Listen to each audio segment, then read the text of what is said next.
Section 1.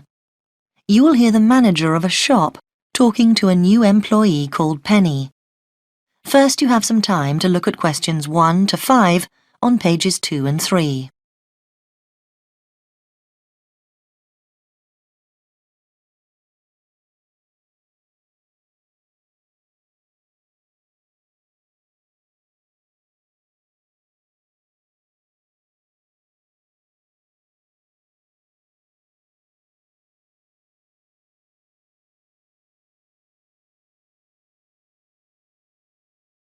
You will see that there is an example that has been done for you. On this occasion only, the conversation relating to this will be played first. Come in. Good morning, it's, Oh, Penny, man. Oh, yes. Penny, do sit down. Now, I know a lot of things emerged during your interview last week, but I thought it was worth going over the essential stuff again. Yes, absolutely. That'll be very helpful. The interview took place last week, so the letter B has been circled. Now we shall begin. You should answer the questions as you listen, because you will not hear the recording a second time. Listen carefully and answer questions 1 to 5. Come in. Good morning, it's, Oh, Penny, man. Oh, yes. Penny, do sit down. Now, I know a lot of things emerged during your interview last week, but I thought it was worth going over the essential stuff again. Yes, absolutely. That'll be very helpful. The first thing is that, given your interest in fashions, we've decided to put you in the dress department. Oh, that's great. Is that next to the children's section? Yes. Now, we've given the section a new name, actually. From next week, it's going to be called the Young Set. Youngster. No, 2 words. The Young Set. Right. Oh, sorry. Now, you'll be required to work a 5.5-day week. We're closed on Wednesday afternoon, and Sunday, of course. Do we get overtime for Saturday? Well, actually, we used to give an extra $2 an hour, but then we decided to make it a flat rate of $6.50 an hour. Okay, fine. And the actual hours? 9 to 5, with an hour for lunch and 15-minute coffee breaks. And what about holidays? Well, it's 3 weeks in the first year, and that rises to 4 weeks in your 3rd year with us. Now, we do give you on-the-job training, which we conduct during normal hours, so you'll be paid for that. Which day? It's on the first Tuesday of every month. Before you hear the rest of the conversation, you have some time to look at questions 6 to 10 on page 3.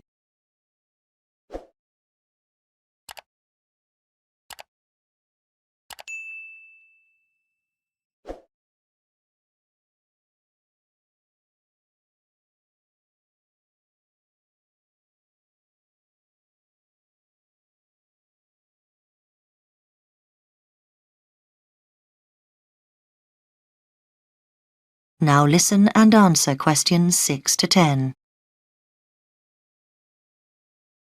Now, in addition to your basic pay, I should explain that you're entitled to some staff perks, which our assistants do find a valuable benefit. Do we get a discount? That's right, 25% off everything in the store, although we do make an exception for sale goods, which I'm afraid have no discount. Yeah, fine. And I was wondering about pension arrangements. You get a good company pension, which our personnel manager will be able to explain to you in detail. She's in room 12. Worth going along to see her. And who will I be working under? Mr. Appleby? The manager of your section is Mrs. Waddell. That's W-A-D-D-E-L-L. Mrs. Waddell. Okay. And apart from serving the customers, will I have any other duties? Good question. We do ask you to do the window dressing. Oh, I'll enjoy that. And one of the biggest worries in the boutique is shoplifters, so you have to check for them. Will I receive training on that? Yes, certainly. That'll be one of the sessions next month. Oh, and we'll be asking you to check stock. Right. Yes, of course.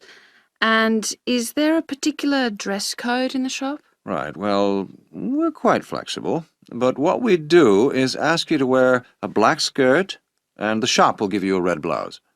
We'll also give you a name badge, which you must wear all the time. Yeah, of course. Right. Is there anything else you'd like to ask me? No, that's very comprehensive. Thank you. Good. So we'll see you on Monday. Yes. Thank you. Goodbye. Goodbye. That is the end of section 1. You now have half a minute to check your answers.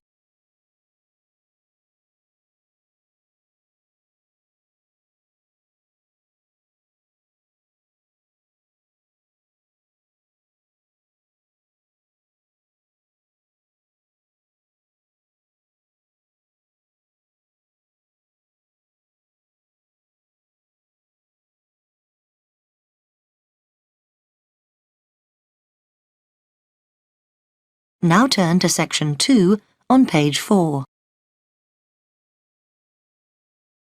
Section 2. You will hear a recorded message giving information about an English hotel. First, you have some time to look at questions 11 to 15 on page 4.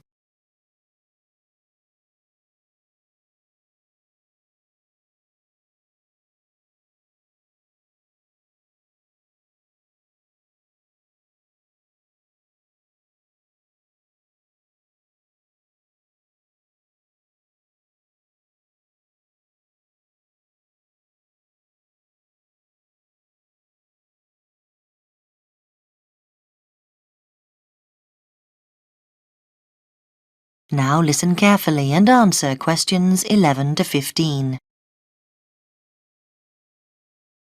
Welcome to the Bridge Hotel information line. The Bridge Hotel is part of the Compact Group, which is a large association of family-owned hotels offering a warm, friendly atmosphere and high-quality service at competitive prices. All of them cater for a wide range of people, from business to leisure clients. Set in a quiet residential area on the attractive outskirts of Belford, about 3 miles from the city centre, the Bridge Hotel is a popular choice for conferences. After recent refurbishment and expansion, it now has 25 double rooms and 20 singles. All 45 are en suite with TV and coffee and tea making facilities. The Bridge Hotel is set in 3.5 hectares of grounds, with an open-air swimming pool and 4 tennis courts. There is also a newly opened gym with fitness suite, which is considered one of the best equipped in the area. Non-resident membership is available. We have a fully licensed restaurant for residents and non-residents, which provides a wide range of dishes with a particular focus on dishes from around the world. For the discerning business customer, we have designated business rooms with phone links allowing full internet access. Our conference facilities cater for up to 200 delegates, and we are able to offer transport to guests to and from Birmingham Airport at a small extra cost. Before you hear the rest of the message, you have some time to look at questions 16 to 20 on page 5.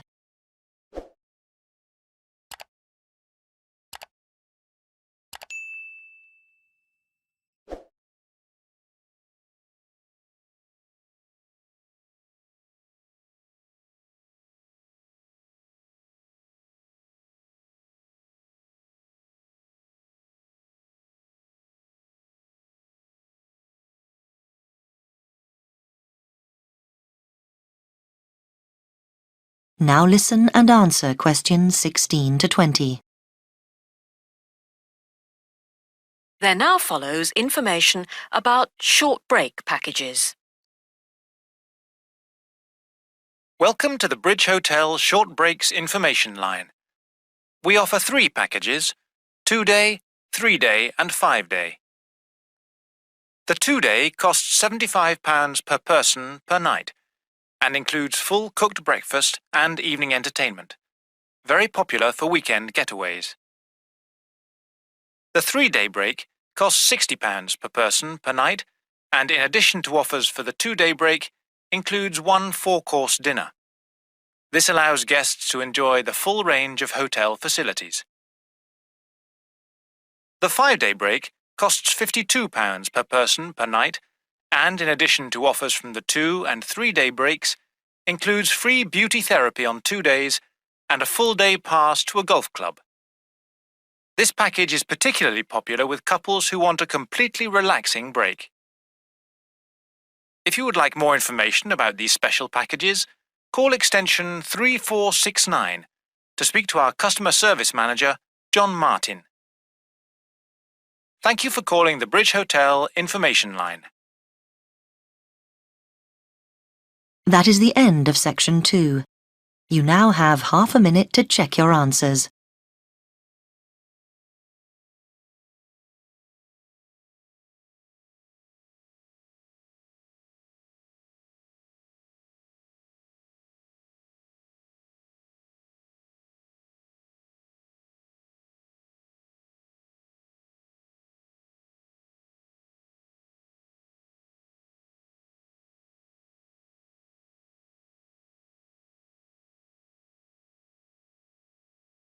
Now turn to section 3 on page 6. Section 3. You will hear 2 students called Katie and Harry discussing a project they are both working on. First, you have some time to look at questions 21 to 26 on page 6.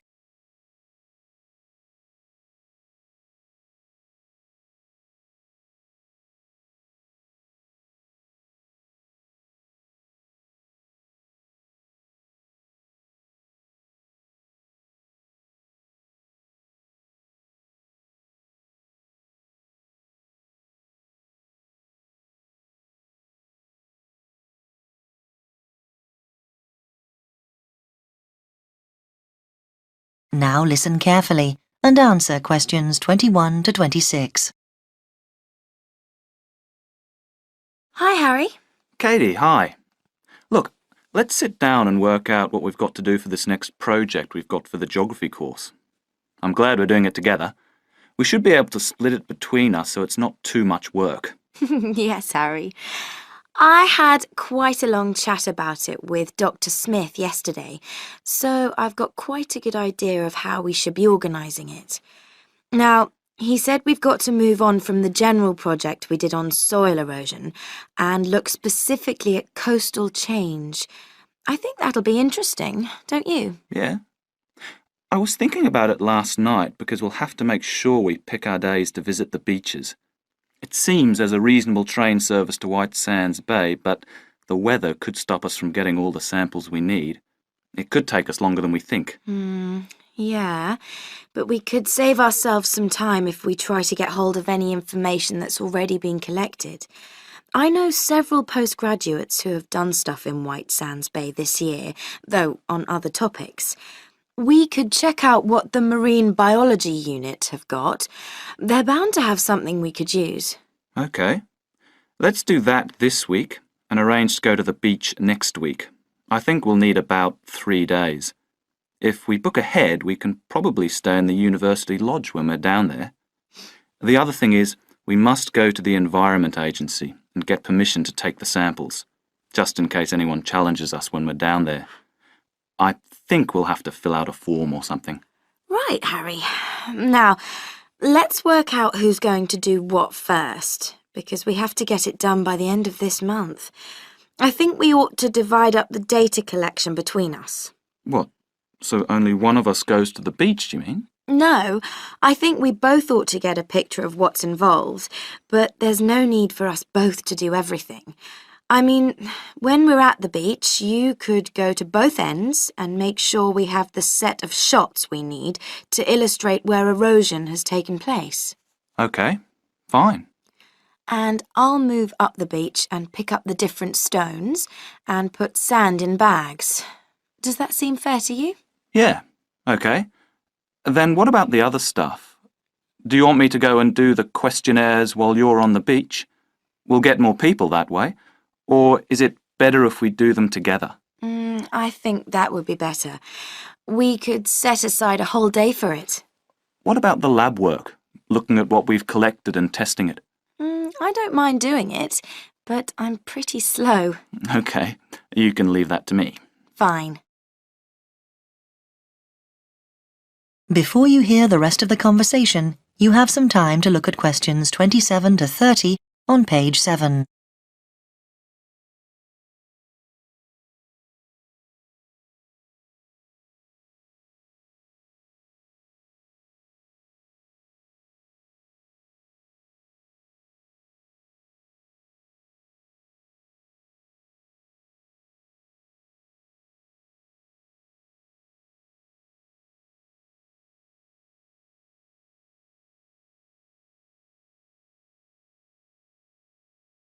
Now listen and answer questions 27 to 30. Then that leaves us 2 weeks to write it up ready for the presentation to the class on the 29th. Shall we do the presentation together? Like you do the first bit and me the second? Actually, no, I think that can be a bit muddling for the class. I'd like to do the presentation, if you don't mind. Fine by me. It's just that it won't affect the marks that you get. I mean, it's not like I get more for actually doing it. The tutor will judge it as a whole. But I think I remember them saying at the beginning of the year that we were expected to do 3 before the end of the year in order to get a satisfactory mark. And I'm 1 behind, whereas you've already done yours, haven't you? I can see why they put them into the course, because most interviews for jobs demand you do a presentation nowadays. Yeah. Does that mean I have to write it up? I think it'll be impossible to do that together. Yes, you're very good at that. Oh, yes. Typical that I get landed with it as usual. Actually, I don't mind. I know we haven't got very long, but that's okay. Often I write better when I'm pushed for time. It focuses the mind. But I'll have to have a think about how we present the data, because that won't be straightforward like the rest. So I'd like a bit of help with that. Yeah, sure. Anyway, I was thinking, after we've done the presentation, I think it'd be a good idea if we asked our classmates to tell us what they think of our conclusions. Well, I don't know. They won't have done the research, so whatever they say would be uninformed. I don't agree. I mean, they've all worked on something similar, so they know what's involved, and it would be useful to see how they think ours stands up. We'll have to be sure of our ground, make sure we don't make any mistakes in our results or whatever. I don't mean I think they're going to tell us anything new, just give us their thoughts on the process. OK. Then I'll deal with the questions at the end. Dr. Smith said we would have to prepare thoroughly for this, and I'll probably get lots of background stuff in the process of writing up, so I'll be prepared for any surprises. If he's impressed by your presentation, then we should do well. Right. That is the end of section 3. You now have half a minute to check your answers.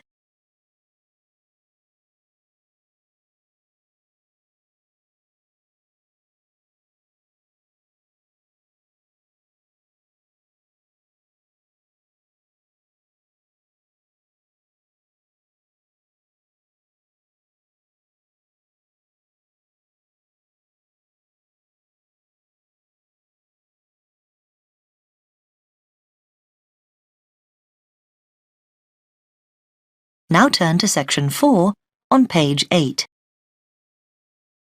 Section 4. You will hear a talk by a university lecturer in Australia on a type of bird called a peregrine falcon. First, you have some time to look at questions 31 to 40 on pages 8 and 9.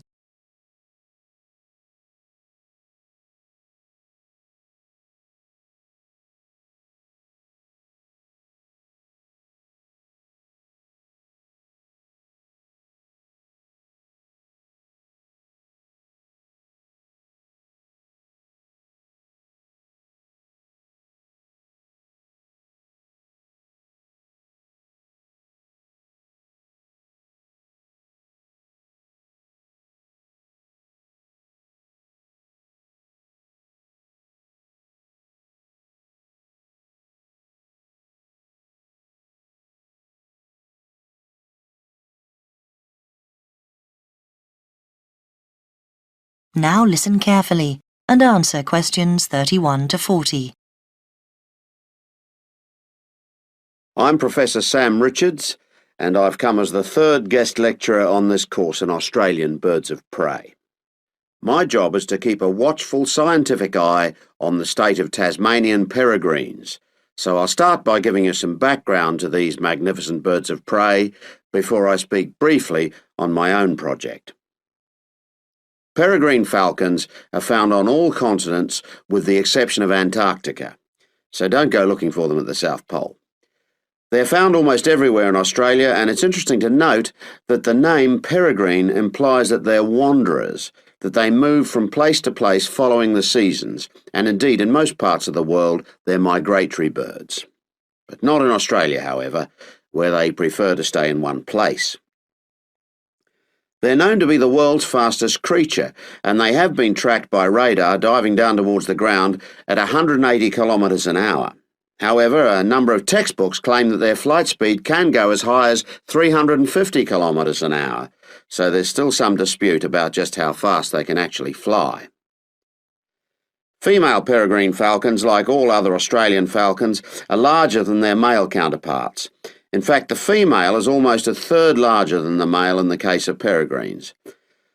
While she stays close to the nest to protect the eggs and the young chicks, the male is mostly occupied looking for food. Peregrines typically lay 2 or 3 eggs per nest, and after the eggs have hatched, when the chicks are about 20 days old, they start to fly. So they fly at a very young age.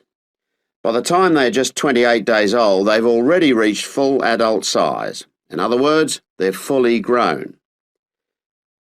Soon after this, at about 2 months after hatching from the egg, they leave the nest for good. From this point on, they're on their own.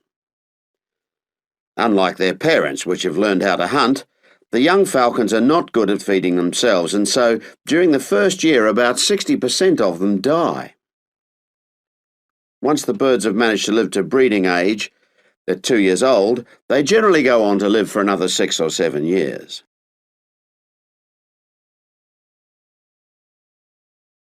When we come across nests with young chicks, the first thing we do is catch the chicks before they're able to fly. We have to catch them at an early age. We then attach identification rings to their legs. These rings are made of colour-coded aluminium, and they allow us to identify the birds through binoculars later in their lives. Thirdly, because we need to know how many males and how many female chicks are being born, we note the sex of the chicks. Noting the sex of the birds is a vital part of our research, as I will discuss later. The next thing to do is to take a blood sample from the chicks.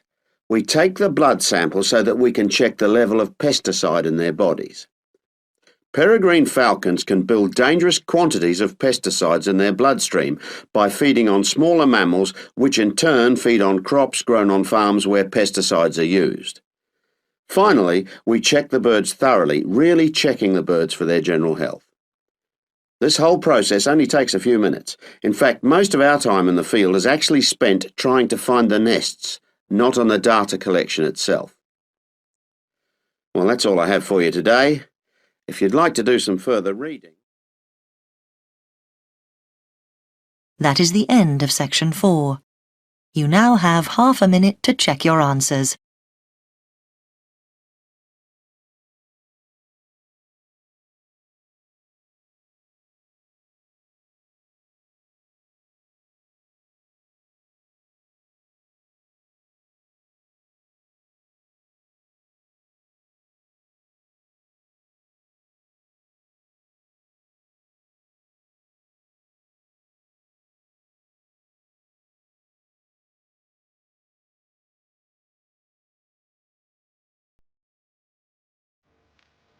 At the end of the real test, you will have 10 minutes to transfer your answers to the listening answer sheet.